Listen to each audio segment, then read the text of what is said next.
আসসালামু আলাইকুম। আশা করি সবাই ভালো আছেন এবং সুস্থ আছেন। রিসেন্টলি আমরা দেখতেছি যে লার্জ ক্যাপ কোম্পানিগুলো খুব ভালো করতেছে মার্কেটে। যেটা আসলেই ভালো দিক একটা। আ বাট আমার আগের ভিডিওগুলো আপনারা দেখলে বুঝবেন। আমি কিন্তু সবসময় মিড ক্যাপের দিকে ফোকাস করার চেষ্টা করি। যদিও মার্কেটে ভালো মিড ক্যাপ কিন্তু খুব কমই আছে। যাই হোক, লার্জ ক্যাপে যে ইনভেস্টমেন্ট নাই তা না, বাট লার্জ ক্যাপে কিন্তু সাধারণত মিউচুয়াল ফান্ড ইনস্টিটিউশন গুলো ইনভেস্টমেন্ট করে এবং লার্জ ক্যাপের মধ্যে ম্যাক্সিমামই হলো মাল্টি ন্যাশনাল কোম্পানিগুলো, যারা কিন্তু খুব স্ট্রং স্ট্রং হোল্ড করে আছে এবং তাদের কিন্তু ডিভিডেন্ড পাওয়ারও অনেক বেশি। তাদের অ্যাকাউন্টস এর ট্রান্সপারেন্টি অনেক ভালো। তো আপনারা ইউটিউবে যাদেরই ভিডিও দেখান না কেন, সবাই কিন্তু মোটামুটি লার্জ ক্যাপ, যারা ভালো ইনভেস্টার তারা কিন্তু অবশ্যই আপনাকে লার্জ ক্যাপ এবং মাল্টিন্যাশনাল কোম্পানির দিকে ইনভেস্টমেন্টটা রাখতে বলবে, যেটা হলো সেফ ইনভেস্টমেন্ট হবে আপনার জন্য এবং কন্টিনিউয়াস গ্রোথের দিকে যায়। বাংলাদেশের পরিপ্রেক্ষিতে আমি বললাম। সো আজকে আমার ভিডিওতে আমি আলোচনা করব কিছু মাল্টিন্যাশনাল কোম্পানির কারেন্ট স্ট্যাটাস সম্বন্ধে। আজকে 29 জুন 2024 এবং এই মুহূর্তে কারেন্ট স্ট্যাটাস সম্বন্ধে মাল্টিন্যাশনাল কোম্পানিগুলো কি অবস্থায় আছে, প্রিভিয়াস ইয়ারের সাথে তাদের কারেন্ট ইয়ারের কম্পারিজনটা, কিছু স্পেসিফিক রেশিও গুলো নিয়ে আমরা আলোচনা করব। সো ভিডিওর সাথেই থাকবেন এবং ফান্ডামেন্টালি এই কোম্পানিগুলোর স্ট্রেংথ জানার জন্য এই ভিডিওটা অবশ্যই দেখবেন, লাইক করবেন এবং শেয়ার করবেন। শেয়ার মার্কেট সবসময় ঝুঁকিপূর্ণ। অবশ্যই নিজস্ব বুদ্ধি বিবেচনায় ইনভেস্টমেন্ট করবেন এবং ঝুঁকি নিতে পারলেই শেয়ার মার্কেটে ইনভেস্টমেন্ট করা উচিত। এখানে যদি আমি একটু ফার্স্ট এমএনসি কোম্পানিটা দেখি তাহলে, এবং আমি এখানে তিনটা ক্যাটাগরিতে দাঁড় করিয়েছি, যেমন ইনফ্রাস্ট্রাকচারের সাথে রিলেটেড যে এমএনসি গুলো আছে সেগুলোকে আমি একটা ক্যাটাগরিতে এনেছি এবং তার মধ্যে আছে লাফার্জ হলিসিম, লিন্দে বিডি এবং বার্জার বিপিএল। তো বেসিক্যালি এলএইচ বিএল, এই তিনটা কোম্পানির মধ্যে আমরা যদি একটু দেখি তাহলে মার্কেট ক্যাপের দিক দিয়ে সবচেয়ে কম মার্কেট ক্যাপ নিয়ে আছে হলো লিন্দে বিডি কোম্পানি, যেটা কিন্তু লিন্দে বিডি কোম্পানির কিন্তু প্রাইস মুভমেন্টের জন্য একটা ভালো দিক, যে তাদের মার্কেট ক্যাপটা কম। রেদার দেন এলএইচপিএল, তাদের মার্কেট ক্যাপ হলো 7,363 করোড় টাকা, এখানে আমি মিলিয়নে দেখিয়েছি এবং ক্লোজিং প্রাইস একটা দেখালাম যে লাস্ট যেদিন আমি ক্যালকুলেশন করি 3-4 দিন আগে, সেখানে তখন ছিল 62.90 এবং প্রিভিয়াস ইয়ারে এরকম টাইমে 69.5 ছিল, মাঝখানে একটু আপ ডাউন হয়েছে। ডাইরেক্টর হোল্ডিং আছে 64%, যেখানে লিন্দে বিডির ডাইরেক্টর হোল্ডিং হলো 60% এবং বার্জার পিবিএল এর ডাইরেক্টরশিপ হলো 95%। তো বার্জারের ডাইরেক্টরশিপটা একটু বেশি। ক্যাশ ডিভিডেন্ডের কথা যদি আমরা চিন্তা করি তাহলে এলএইচবিএল এই বছরে দিচ্ছে 50% এবং মানে কারেন্ট ফিনান্সিয়াল ইয়ারে, এবং প্রিভিয়াস ফিনান্সিয়াল ইয়ারের জন্য তারা দিয়েছিল হলো 48%, যেখানে লিন্দে বিডির একটা চমক দেখিয়ে দিয়েছে, যারা আগে 420% দেখিয়েছিল এবং এখন দেখাচ্ছে হলো 1540%-এর মতো ক্যাশ ডিভিডেন্ড দিচ্ছে। বার্জার পিবিএল আগের বছরও মানে আগের ফিনান্সিয়াল ইয়ারেও 400% দিয়েছিল, এখনো 400% দিয়েছে, খুব বেশি চেঞ্জ বার্জার ইপিএল করেনি এখানে। ইপিএস এর দিকটা যদি একটু দেখি তাহলে অবশ্যই এলএইচবিএল ইপিএস বাড়িয়েছে তাদের 3.83, যেটা প্রিভিয়াস ইয়ারে ছিল, এখন সেটা রিসেন্ট ইয়ারে হয়েছে হলো 5.12। এনএভিটাও কিছুটা বেড়েছে 15 থেকে 19 এবং সবচেয়ে গুরুত্বপূর্ণ পার্ট যেটা আমি বিলিভ করি এখানে, তাদের net operating cash flow statement যেটা দাঁড়াচ্ছে সেটাও কিন্তু বেড়েছে 5.76, এখন হয়েছে হলো 6.83। পিতে দাঁড়াচ্ছে হলো 12.29 কারেন্ট পি, এবং প্রিভিয়াস ইয়ারের যদি পি দেখি তাহলে 18 ছিল। তো পিও একটা লুক্রেটিভ কন্ডিশনে আছে তাদের। ডেট টু ইকুইটি বেশ ভালো আছে, 1 আছে অ্যারাউন্ড, মানে মোটামুটি রিজনেবল আছে। আরও 19%-এর মতো, প্রায় 19.6%-এর মতো, আর ইও মোরালেস ভালো। যেখানে লিন্দে বিডির ইপিএস Q3 পর্যন্ত দাঁড়িয়েছে হলো 31.89। আমরা ধারণা করতেছি যে আরো 20 হয়তো বা আসতে পারে, আসলে কিন্তু তারা 51-এর কাছাকাছি চলে আসবে। তো আগের বছরে ইপিএস টা দেখেছিল 58.04, এনএভি ছিল হলো 372, যেটা আগের বছরে ছিল 397। এনওসিএফএস এটা 29 এবং এখন হচ্ছে 28। পি দাঁড়াইছে হলো 22 এর মতো। ডেট টু ইকুইটি অবশ্যই বেশি তাদের, 2.442, আর ওই হলো 14.6%-এর মতো। তো লিন্দে বাংলা বিডি যেটা, সেটা কিন্তু আসলে এই বছরের চমকপ্রদ ক্যাশ ডিভিডেন্ডের মাধ্যমে তাদের প্রাইসটা কিন্তু ফ্লোরে ছিল অনেকদিন, ফ্লোরে থাকার পরে আবার ফল ডাউন হয় এবং খুব তাড়াতাড়ি কিন্তু প্রাইসটা বেশ গুণ বেড়ে যায় জাস্ট এই ক্যাশ ডিভিডেন্ডের ডিক্লারেশনের জন্য। তারপর যদি আসি বার্জার পিবিএল এ, বার্জার পিবিএল এর ইপিএস আগে ছিল 62.68, এখন হয়েছিল 64.91, এনএভি 227 এখন হয়েছে 279 এর মতো।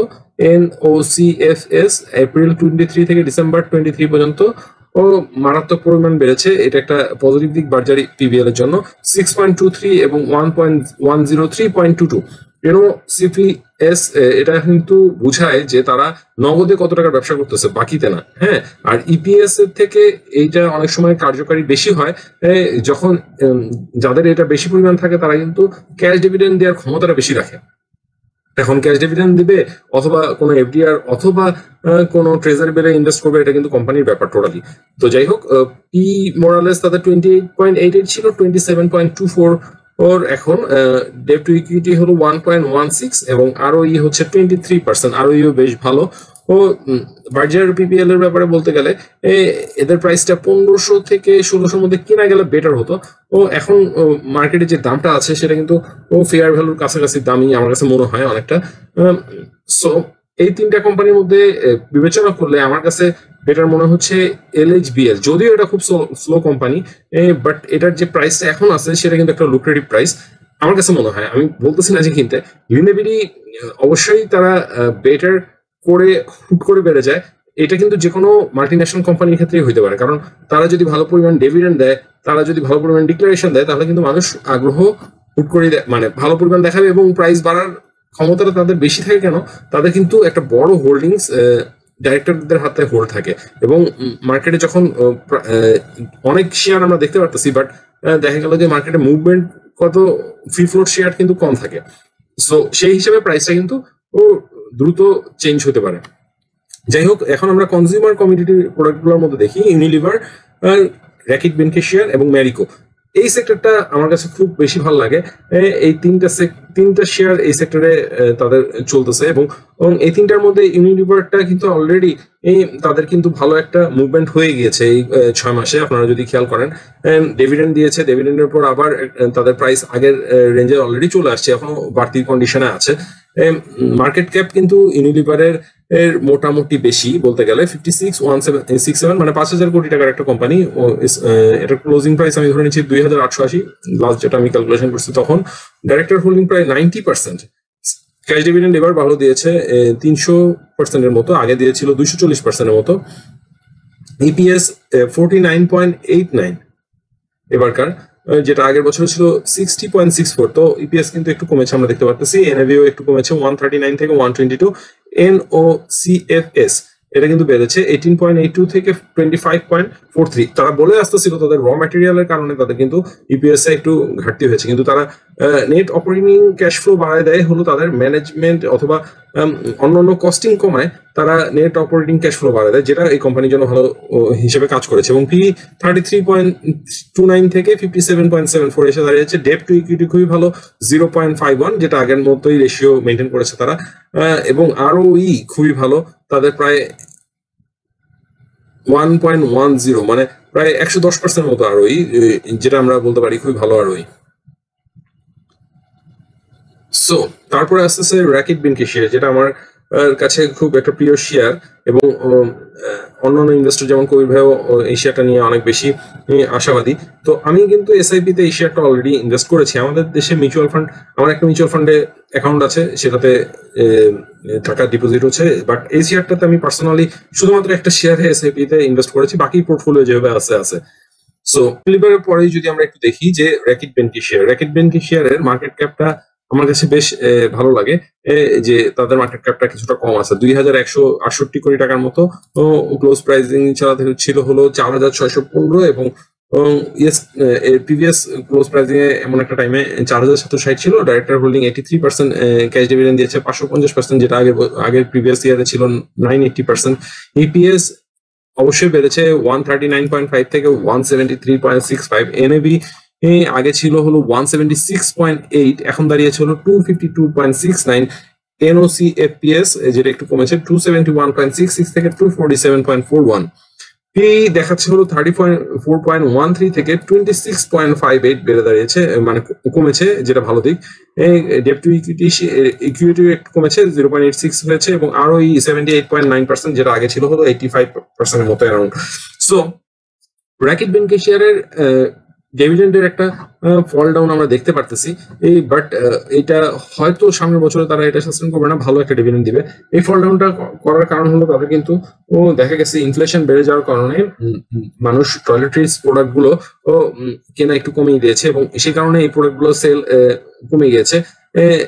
সাচ এজ যদি একটু বলি তাহলে এদের মেজর প্রোডাক্টের মধ্যে আছে ডুরলেক্স, যেটা সেল কিছুটা কমেছে, ডেটল, তারপর যদি আসি হারপিক, লাইজল, এগুলো মানুষ পরে কিনবে যদি তাদের ফুডের চাহিদা পূরণ হয়, তারপরে কিন্তু এগুলোতে যায়।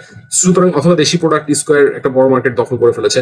সো স্কোয়ার কিন্তু ফার্মাসিউটিক্যাল আলাদা, আবার টয়লেট্রিজ আলাদা, টয়লেট্রিজটা দখল করেছে। হ্যাঁ, সো যেভাবেই হোক তাদের এখানে একটু চাপ ক্রিয়েট হওয়া সত্ত্বেও তারা কিন্তু ভালো একটা NOCFPS এবং মার্কেট একটা ভালোভাবে একটা হোল্ড করে রাখতেছে। যদি ইনফ্লেশনটা একটু মানুষের কমিউনিটি পাওয়ারটা একটু বেড়ে যায়, তাহলে অবশ্যই এই সকল প্রোডাক্টটা সেল আবার বেড়ে যাবে, কারণ কিছু প্রোডাক্ট আছে যেগুলো মার্কেট লিড করে যাচ্ছে এবং এই প্রোডাক্টগুলোকে কেউ বিট করতে পারতেছে না।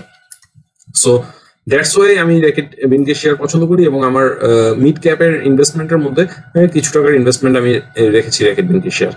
নাও দ্য মোস্ট ওয়ান্টেড এবং মোস্ট লুক্রেটিভ শেয়ার, যেটা হচ্ছে ম্যারিকো বেসিক্যালি একটা লার্জ ক্যাপ শেয়ার, যেটার মার্কেট ক্যাপ প্রায় 7,176 কোটি টাকার মতো, এবং ম্যারিকোর প্রাইস রেঞ্জটা এখন একটা লুক্রেটিভ রেঞ্জে আছে, যেটা কিন্তু তাদের 18.37 পিকে দেখাচ্ছে, এবং 2258.4 ইয়েস্টারডে মানে লাস্ট ক্লোজিং প্রাইসে একটা প্রাইস গিয়েছিল, আমি জাস্ট রাখার জন্য রেখেছি। ডাইরেক্টর হোল্ডিং হলো 90%, এন্ড ক্যাশ ডিভিডেন্ড এবার ম্যারিকো অনেক কম দিয়েছে, যেটা আগের বছরে দিয়েছিল 750%, সেটা এখন 200% মতো দিয়েছে। ইপিএস তাদের বেড়েছে 122 থেকে 146, NAV তাদের বেড়েছে 113 থেকে 260।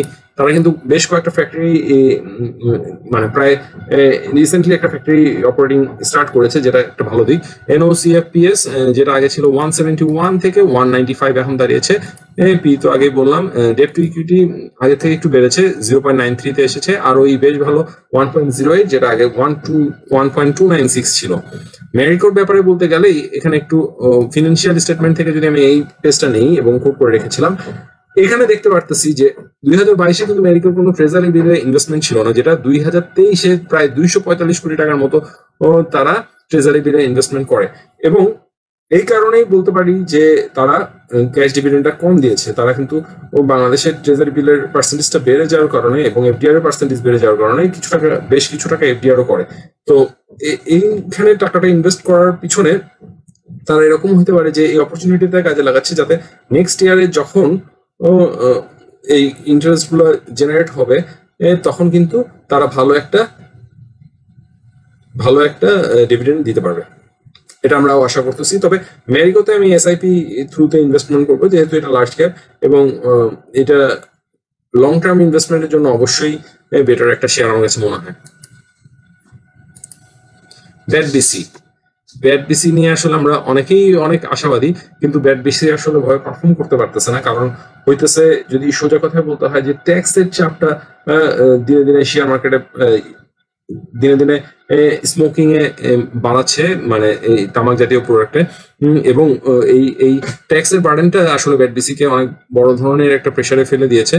প্রিভিয়াস তাদের কিছু ট্যাক্সের ক্যালকুলেশন ও এনআরবির সাথে সেটেল ডাউন হয় নাই, যে সকল কারণে আস্তে আস্তে সেটেল হচ্ছে হয়তো এগুলা, কিন্তু যে সকল কারণে তারা একটু প্রেসারেই আছে। তো মার্কেট ক্যাপ তাদের অতিরিক্ত বেশি, 17,377 কোটি টাকার মতো, ক্লোজিং প্রাইস তাদের ছিল 324 টাকার মতো চলতেছিল। ডাইরেক্টর হোল্ডিং 73%, ক্যাশ ডিভিডেন্ড তার আগে 200% দিয়েছিল, এবার 100% দিয়েছে। ইপিএস 33.1, এখন 33.11, মানে প্রায় কাছাকাছি। এই NAV 76 থেকে 96। ইপিএসটাকে মেনটেন করার পিছনে তাদের কিন্তু দক্ষতা এবং ম্যানেজমেন্টের cost effective operating system follow করার অনেক বড় একটা ভূমিকা রয়েছে। এরপরে যে পার্টটা আমরা দেখবো যে NOCFPS, যেটা আগে ছিল মাত্র -2, এখন দাঁড়িয়েছিল -10.49।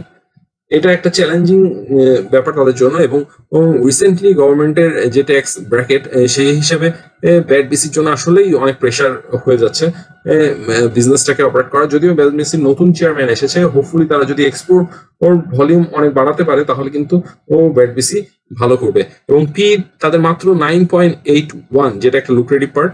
বাট আমি বেসিক্যালি ব্যাট বিসিতে একটা নির্দিষ্ট পোর্শন ইনভেস্টমেন্ট করে রেখেছি অল্প কিছু টাকার, আর যাতে নতুন করে আমি এটা এভারেজ করতেছি না, কারণ এটার ফিউচারের দিক দিয়ে আমার কাছে একটা জায়গায় একটুখানি খটকা লাগতেছে যে যদি তাদের এরকম ভালো প্রফিট করে এবং ভালো পরিমাণ ট্যাক্স দেয় তাহলে কিন্তু আসলে ওই রকম ভাবে গ্রোথটা করাটা ডিফিকাল্ট হবে। সো তারপর আমি আশা করি যে তারা ভালো করতে পারা উচিত, কারণ তাদের মাল্টিন্যাশনাল হিসেবে তাদের কিন্তু স্ট্রং অনেক ক্ষমতা রয়েছে এবং নতুন চেয়ারম্যান আসছে তার জন্য আমার শুভকামনা রইল যাতে তারা এই জিনিসটা দেখে ভালো করতে পারে। দেন যদি আসি একটু টেলিকম ইন্ডাস্ট্রিতে, টেলিকম ইন্ডাস্ট্রির মধ্যে রয়েছে জিপি এবং রবি, দুইটা ম্যাসিভ মার্কেট ক্যাপিটাল হোল্ড করতেছে। লার্জ ক্যাপের মধ্যে GP huge large cap share, এবং জিপির অল্প কিছু মুভমেন্টেই মার্কেটের ইন্ডেক্স অনেক বেশি মুভমেন্ট হয়ে যায়। মার্কেট ক্যাপের দিক দিয়ে যদি চিন্তা করি তাহলে 32,596 কোটি টাকার শেয়ার নিয়ে আছে, আর রবি আছে হলো 1,12,256 কোটি টাকার শেয়ার নিয়ে। ইয়েস্টারডে ক্লোজিং প্রাইসের মধ্যে তাদের প্রাইস এরকম চলতেছে 236 টাকা একজনের আর 23.4 টাকা একজনের। হোল্ডিং যদি আমরা একটু দেখি তাহলে জিপির হচ্ছে 90% এবং রবিরও প্রায় 90% এর মতোই। ক্যাশ ডিভিডেন্ডে যদি দেখি, জিপি আগের বছর থেকে এবার ক্যাশ ডিভিডেন্ডটা কম দিয়েছে। আগের বছর দিয়েছিল 220% এবং এবছর দিয়েছে হলো 125%, আর রবি আগের বছর দিয়েছিল 7% এবং এবছর দিয়েছে হলো 10%। ইপিএস যদি আমরা দেখি, জিপির ইপিএস হলো 22.29 থেকে বেড়ে দাঁড়িয়েছে হলো 24.49, আর রবির ইপিএস হলো 0.35 থেকে বেড়ে দাঁড়িয়েছে হলো 0.61, যেটা কিন্তু অলমোস্ট ডবলের একটু নিচে, বাট ইপিএস এর পরিমাণটা কিন্তু অনেক কম। এনভি যদি দেখি 34.22 জিপির এবং 49.39 হচ্ছে রিসেন্ট ইয়ারের, আর এনভি যদি দেখি 12.82 ছিল রবির, যেটা এখন দাঁড়িয়েছে হলো 12.76। এনওসিএফএস যদি দেখি তাহলে 47.26 থেকে 44.88, যেটা রবির ক্ষেত্রে খুবই কম, 7.12 থেকে 7.79। পির ক্ষেত্রে জিপি এখনো ভালো পিতে আছে, যেখানে রবির পি প্রায় 38.36 আসতেছে। ডেট টু ইকুইটি রেশিও দুজনের প্রায় কাছাকাছি, বাট আরওই জিপির অনেক বেশি। তো বেসিক্যালি যদি ইনভেস্টমেন্টের পারপাস আছে, রবির থেকে কিন্তু জিপির ফিনান্সিয়াল স্ট্রেংথ অনেক বেশি, এবং যদি আপনারা ক্যালকুলেশন করেন যে রবি খুব আহামরি বেড়ে যেতে পারে, এটা শুধুমাত্র বড় ধরনের হাত বদল হলেই পারবে, বাট তাছাড়া অন্য কোনো রিজন আমি দেখতেছি না ওরকম লং টার্ম ইনভেস্টমেন্টের জন্য বেটার দেখাচ্ছে এখানে জিপি ফান্ডামেন্টালের দিক দিয়ে। একটু বাটা শুটা দেখে নেওয়া যাক। বাটা শুর সাথে আমি কারো কম্পেয়ার করি না এবং তাদের প্রিভিয়াস ইয়ারও কম্পেয়ার করি নাই, কারণ আমি এই শেয়ারটার প্রতি অত ইন্টারেস্টেড না। আমার কাছে বাটা শুর থেকে অ্যাপেক্স ফুটওয়্যারটা বেটার লাগে, যদিও তারা মাল্টি ন্যাশনাল না, বাট অ্যাপেক্স এর বিজনেস পলিসি, মার্কেটিং স্ট্র্যাটেজি, তাদের প্রোডাক্ট কোয়ালিটি, এগুলো আমার কাছে বেটার মনে হয়। তো যাই হোক, বাটা শুয়ের মার্কেট ক্যাপ 1,311, যেটা মিড ক্যাপের মধ্যে পড়তেছে। ইয়েস্টারডে ক্লোজ প্রাইস অ্যারাউন্ড 936 টাকার মতো চলতেছে। Director holding 70% and cash dividend দিয়েছে 105, পি 31.25, ডেট টু ইকুইটি বেশ ভালো 0.55 এবং আরওই হলো 11% এর মতো। সো মাল্টিন্যাশনাল কোম্পানিগুলোর সম্বন্ধে হোপফুলি আপনারা একটা আইডিয়া পেয়ে গেছেন। ইনফ্রাস্ট্রাকচারের সেক্টরে আমি এলএইচবিএল চুজ করতে পছন্দ করব, এটা শুধুমাত্র আমার ডিসিশন, আপনাদের করতে বলতেছি না। দেন কনজিউমার কমোডিটির মধ্যে আমি র্যাকেট বেনিফিশিয়ার এবং ম্যারিকো চুজ করতে পছন্দ করব, এবং টেলিকমের মধ্যে চুজ করতে পছন্দ করবো জিপি। যদিও এগুলো শেয়ার ব্যাপারে আমি বলতেছি, যারা লার্জ ক্যাপে ইনভেস্টমেন্ট করতে চান তাদের জন্য এরকম একটা চুজ থাকতে পারে, বাট যারা মিড ক্যাপে নর্মালি ইনভেস্টমেন্ট করেন তারা লার্জ ক্যাপের একটা দুইটা শেয়ার ম্যাক্সিমাম রাখতে পারেন পোর্টফোলিওতে, তাও এসআইপি মেথডে। কারণ লার্জ ক্যাপটা কিন্তু আসলে খুব রাতারাতি খুব বেশি মুভ করবে না, বাট লং টার্মের জন্য অবশ্যই ভালো, এবং তাদের লং টার্মে ক্যাশ ডিভিডেন্ডের রেশিওটা সবসময় ভালো থাকবে। সো হোপ আপনারা আমার ভিডিওর আলোচনাটা বুঝতে পেরেছেন, এবং যদি কারো কোনো কোশ্চেন থাকে অবশ্যই আমাকে হোয়াটসঅ্যাপ করবেন, আমার সাথে কানেক্টেড থাকবেন, এবং আমাদের বিনিয়োগ সবারই ভালো হোক এটাই কামনা রইল। Thank you all.